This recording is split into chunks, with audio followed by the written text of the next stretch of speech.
Hello, welcome to the news update on UNILAG TV. I am Eunice Obidi.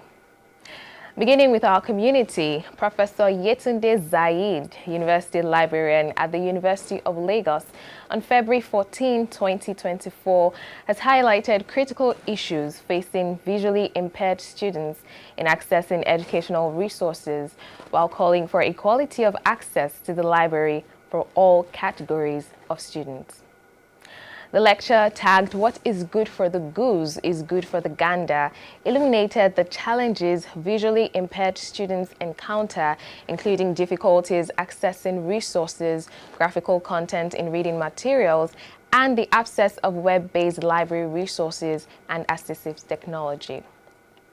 Professor Zaid emphasized the urgent need for equitable access to library resources, particularly in light of the increasing enrollment of visually impaired students in Nigerian universities. Her advocacy for campus-wide disability support services earned her accolades from UNILAG's Vice-Chancellor, Professor Folashade Ogunshola, and former Vice-Chancellor, Professor Oluwatoyin Ogundipe, who commended her dedication to inclusivity. In recognition of her outstanding contributions, Professor Zaid was officially acquitted and discharged by the Vice-Chancellor, underscoring the significance of her work in promoting inclusivity and equal access within the academic community. Away from our community, Olabode Olawuyi, the veterinary technologist in charge of the zoological garden at Obafemi Awolowo University in Ile-Ife, Osun State, met a tragic end when he was fatally attacked by a lion on the campus. The university's management, in a statement by its public relations officer, Abiodun Olanrewaju, explained that the incident occurred during Mr. Olawuyi's routine feeding of the animals in their enclosure at the garden on Monday afternoon. Despite the prompt intervention of other staff members, Mr. Olawuyi sustained fatal injuries from the lion's attack. Mr. Olawuyi, an experienced veterinary technologist, had been managing the zoological garden for over a decade. Following the tragic event, the lion responsible for the attack has been euthanized. In response, Vice-Chancellor Professor Adebayo Simeon Bamire has launched a comprehensive investigation to determine the immediate and underlying causes of the incident.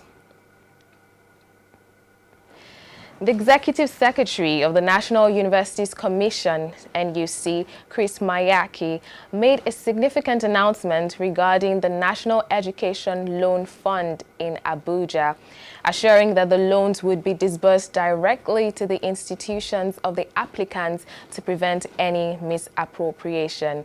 He also disclosed that repayment would start 2 years after the beneficiaries complete their mandatory National Youth Service Corps programs. Mayaki further outlined the funding sources for Education Loan Fund, which includes 1% of profits from the federal government's oil and mineral earnings, as well as 1% of taxes and levies from agencies such as the Federal Inland Revenue Service, Nigeria Immigration Service, and Nigerian Customs Service. In a related development, the Academic Staff Union of Universities, ASUU, at the Federal University of Technology, Akure chapter, has reiterated its opposition to the student loan scheme proposed by the President Bola Tinubu-led administration. ASUU members expressed concerns that the scheme could deprive public universities of crucial funding, leading to financial difficulties and potentially burdening students with long-term debt. In a related development, the National Universities Commission, NUC, is set to announce the establishment of 2 new universities in Nigeria, bringing the total number of tertiary institutions in the country to 272. Acting Executive Secretary Chris Mayaki disclosed this during a press briefing in Abuja, citing the urgent need to bridge the significant admissions gap in the country. With approximately 2 million candidates seeking admission annually and available quota ranging between 500,000 and 700,000, the move aims to meet the growing demand for tertiary education. Despite concerns from stakeholders, including the Academic Staff Union of Universities, Mayaki emphasized the imperative to expand access to education and the role of investment in education for national development. The decision to establish new universities has faced opposition, particularly regarding concerns about poor funding for existing institutions.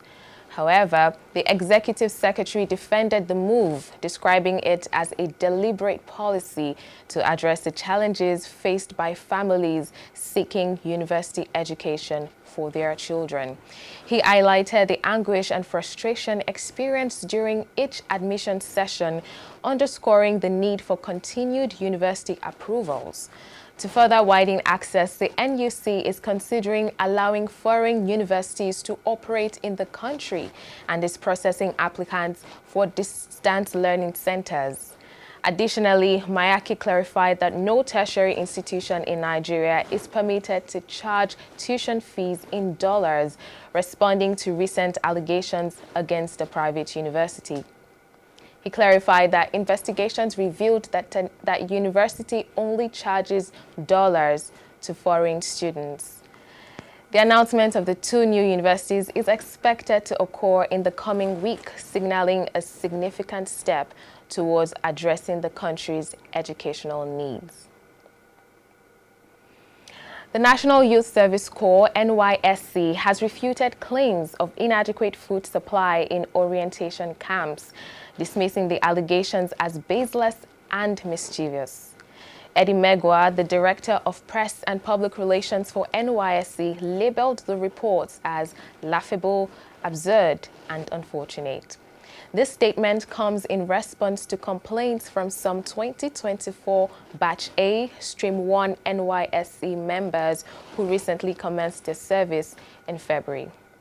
These corps members expressed dissatisfaction with the rising prices in the Mami markets within the NYSC camps, which offer an alternative for those unwilling to queue for camp-provided food. Megwa, while refuting the allegations, highlighted the robust operational framework of the orientation camps, which includes checks and balances to ensure a smooth and well-regulated course of activities, including the provision of meals for corps members. The NYSC mobilized the Batch A, Stream 1 corps members on February 13, 2024, and they are currently undergoing their 3-week orientation in their respective states of deployment. Workers' unions in Ondo state-owned tertiary institutions have issued an indefinite strike notice starting from Monday, February 26, if their demands are not met by the government. The Joint Action Committee, comprising the Senior Staff Association of Nigerian Universities, Non-Academic Staff Union of Educational and Associated Institutions, National Association of Academic Technologists, and Senior Staff Association of Nigerian Polytechnics, are dissatisfied with the Ondo State Government, governing councils, and university management over welfare issues for tertiary institution staff. The union's grievances include the non-payment of a 35,000 naira wage award given to other workers in the state, non-implementation of the 2019 minimum wage in some state-owned tertiary institutions, a demand for a 100% increase in subvention across all tertiary institutions for regular salary payments, and the resolution of outstanding debts across institutions. The unions have expressed frustration over unsuccessful attempts to engage the government, leading to the strike notice set to begin on February 26, 2024. And that's it on the bulletin. Thanks for joining us on the news update on UNILAG TV. Do visit our social media pages for more news updates at UNILAG on TV. Many thanks for watching. I am Eunice Obidi. Good day.